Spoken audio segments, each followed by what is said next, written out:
Hi, everybody. It's meteorologist Joe Chaffee on this Friday. It's the end of the week. Amen. Welcome to my YouTube channel. If you're new to my YouTube channel, please hit the subscribe button. It's absolutely free, and there are videos that are up every day, and you'll get notified when they post, and we'll keep you abreast of weather, not just in my region, which is generally New York City, Long Island, Connecticut, Hudson Valley, New Jersey, and eastern Pennsylvania, sometimes down into northern Delaware and northeastern Maryland.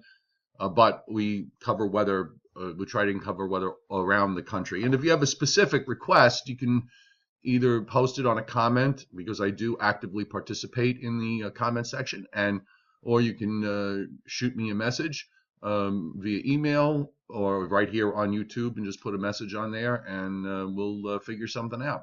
Okay, so let's get going with today as the core of this cold air mass begins to arrive. And you can see temperatures are generally in the middle 30s during the mid-morning hours, and down in western Pennsylvania, they're in the 20s and some low 20s. And on this map, you can see the radar echoes here. This is right here is what was the line of snow showers. This is kind of like what happens in the summertime with a line of showers and thunderstorms, except this time around it's a narrow line of snow showers. There's an upper air system that's swinging through that ushers in the core of the cold air, and the atmosphere being what it is this time of year, the sun goes to work, it's a little unstable, and you wind up with a line of snow showers this time around. And sometimes when you can get into these lines, if you get into it, you can get a few flurries, or you could even get something that is briefly blinding for about 5 to 10 minutes, where the visibility goes down to near zero, and the ground gets whitened up or a little bit more. And then once that goes by, the cold air really starts to settle in. Let's show you. I'll show you on a clearer radar shot a better example of this. And you can see it right here. It's moving now through western New York, western Pennsylvania. It'll reach the coast sometime late this afternoon. There's a usual rule. There's kind of an 8-hour Pittsburgh rule. So what's in this area in western Pennsylvania usually takes about 8 hours to reach the coast. So we're talking maybe around between 4 p.m. and 7 p.m. In the meantime, when we look back through the Midwest and the upper Midwest, it's quiet. Got a little bit of precipitation up in the Dakotas. There isn't too much happening across the South, other than some showers in South Texas. And I know a lot of folks say, nobody ever does weather covers the West very well. And I've been trying to do that a little bit more. Not much happening in California right now. We've got a little moisture moving into southern Oregon, and there's some rain showers that are moving in to the Pacific Northwest. So it's a relatively quiet radar view this morning. Now here's the HRRR model for today, and there's the area of snow. This is valid for 1 o'clock this afternoon. It's moving in through east central Pennsylvania. There's that line right in there, that kind of sort of that bowing look, I guess. I don't want to. Bowing is too strong a term, because that's often referred to as severe weather. This is just basically a broad bow of echoes. And when the line gets to the coast, it actually weakens a bit. It holds together a little better up toward Connecticut, but kind of weakens over New Jersey.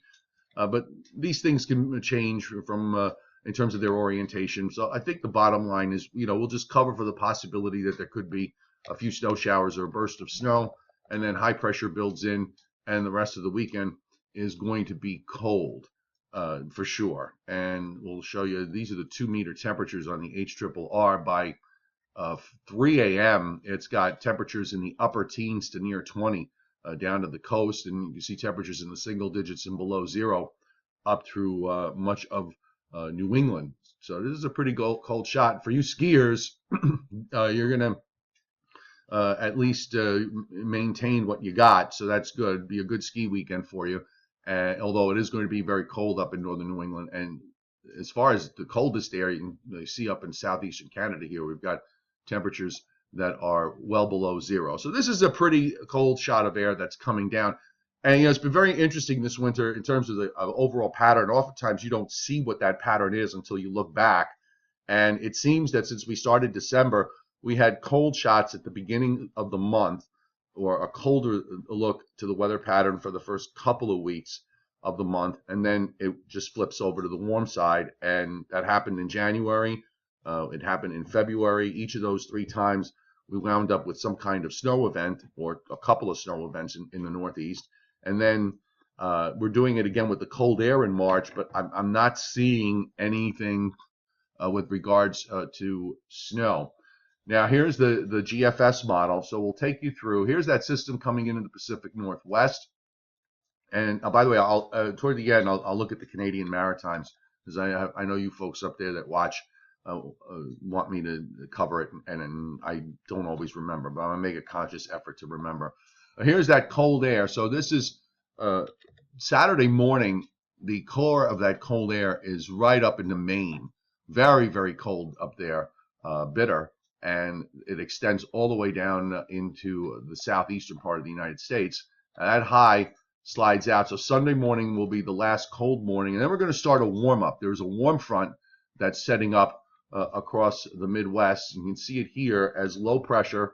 Here's that system in the Pacific Northwest that comes in early next week actually on Sunday night, and then translates to a low that develops in western South Dakota. You can see it there. It gets fairly intense as it moves up toward northern Minnesota. There'll be some snow up in the Dakotas, and in the meantime, in the west, some snows come into the Northwest and into Northern California again. And here's that system now in the east. So now we're up to Tuesday, and we've got a cold front here, and it looks like we might be setting up for another round of severe weather for Monday into Tuesday, and it looks like this might be zone for severe weather. Here's the warm front again as it moves northward. So we're going to have another battle in my neck of the woods with regards to the marine layer and whether it gets out of the way or not. And then that front approaches the coast late Tuesday afternoon and Tuesday night. The GFS is showing a fairly, here's that front here, and here's where I would expect the severe weather to occur for later Tuesday into Tuesday night. So it's looking pretty prime for that particular area. Not so much, I think, up in our neck in the Northeast this time, or in maybe the northernmost mid-Atlantic states of the Northeast this time around. It may not happen. It probably won't. It looks like the zone is going to be further south with the warm air this time. And then the front goes through. Here comes another system later next week into southwestern Canada, and that really just impacts the Northwest. Here in the east, we dry out. We get a weather system, week one, that moves across the Great Lakes, and then another one follows, and you'll notice that the winds here are all west-southwest late next week into next weekend. And I'm going to show you something on the upper air that really tells the tale of what's going on here. And here we have, as we go now, we're into March 12th, series of low pressure areas that move up toward the Great Lakes. We'll see how real that is. The European, by the way, has another monster storm up in this zone late in the period, and doesn't look like anything too bad comes into the western part of the United States as we look into the long range. And it's more of the same here in the east, with just weather fronts coming through one after another, cold and dry behind it, and then you just get the warm up that goes on afterward. Now, I'm going to go back 2 runs of the GFS because I want to show you just how much, and actually probably how bad, this model is or has been. So here's our cold air for the weekend. You can see this upper air storm that's sitting up in southeastern Canada. That pulls out. You get this little blocking high that's up over Greenland. But one of the things that we pointed out yesterday was that blocking can lead to wintry patterns in the east. But the problem here is that we continually have this deep trough that wants to keep setting up in the west.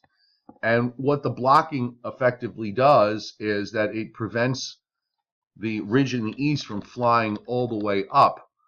It comes up somewhat, but it doesn't go all the way up. Here, as we go into, now we're at March 6th, okay? The ridge is back, and the trough is in the west once again. So this is right around, this is coming up, going into Sunday and Monday. So we're going to start to warm up again here in the east. So we'll have that block. If it wasn't for that, this ridge would go all the way up, and you would wind up with very warm record temperatures again. and then that trough from the west swings into the westernmost areas of the upper Midwest and swings up over Hudson's Bay. So here's where it gets a little colder again, and now we have the ridge, trying to build in the west, and you've got this block. Okay, now remember, this is the GFS from yesterday afternoon, which got all the snow lovers excited because it really kind of maintained a colder look throughout the rest of that period going out to the end. But here's and I'll show you on the surface what that meant, at least according to the make-believe world of the GFS, and that was, let's just roll it back here. So, it's pretty much in agreement with what goes on early on. But then here's a diver that comes down. Here's another one that goes through around March 11th with some snow. One follows the next 2 days later with a low going off the Carolinas. Then another system approaches the Ohio Valley, and then yet another one comes in at the end of the period. So all the snow lovers were going crazy over this, and pointing to all these different things that support it. Well, guess what?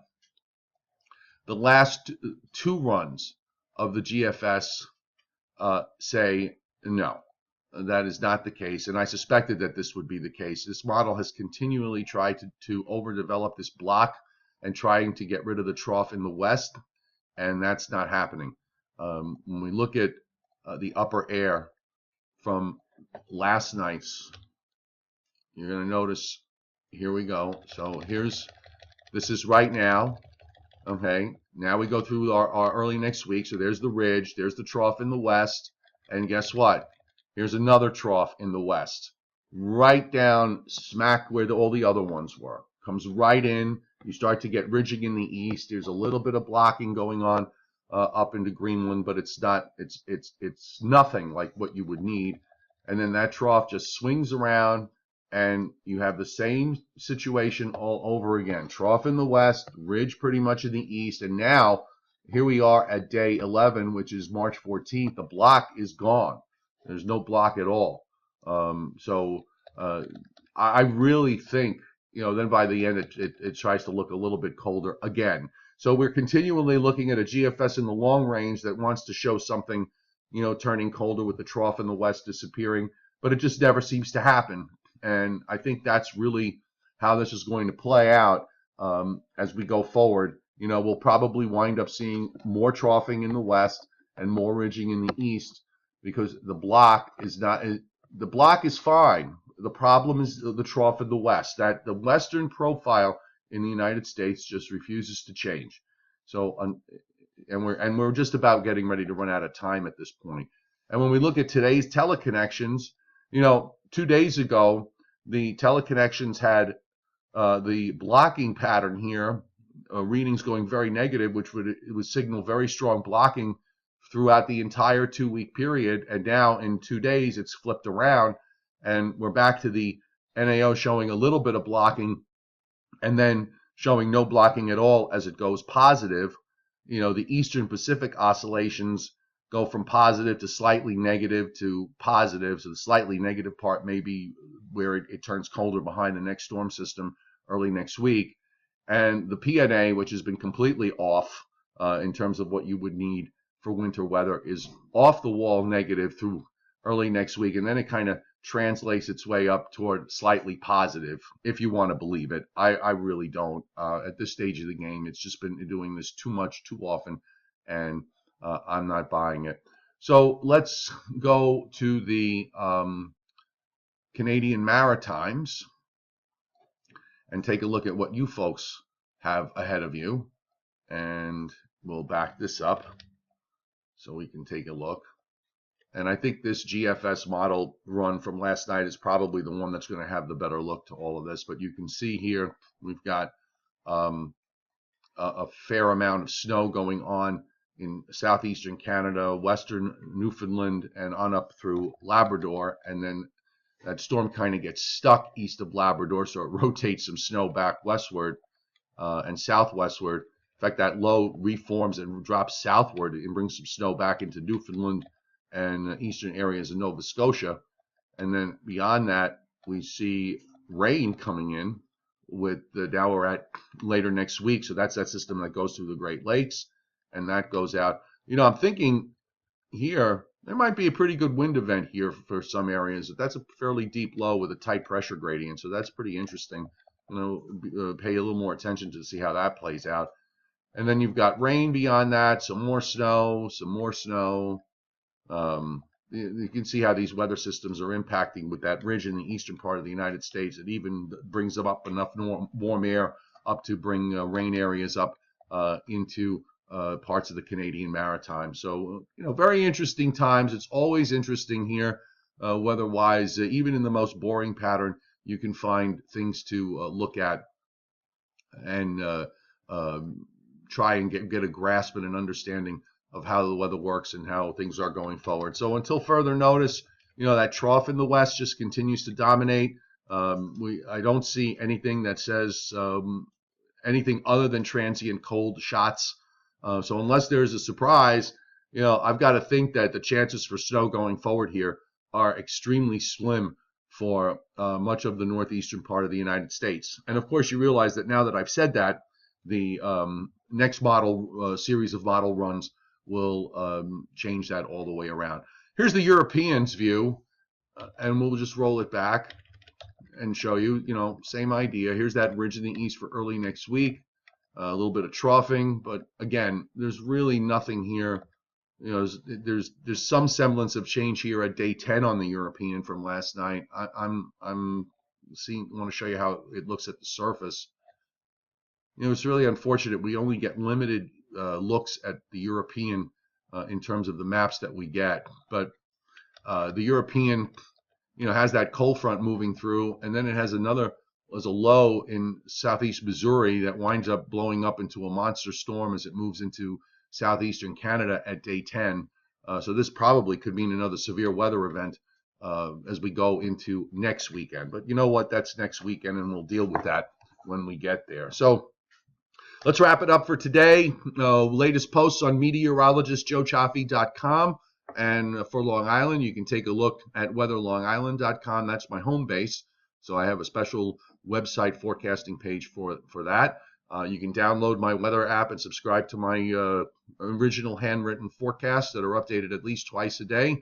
You can get to Google Play or to iTunes via the link above for the weather app. It's just 99 cents a month for a subscription to your particular forecast zone, and the app itself is free. So download and subscribe if you want, and we will keep you abreast of all the developments as we go through the weekend. At least one new video every day, and when weather conditions warrant, sometimes you get two. So everybody have a great day, and we'll talk to you soon.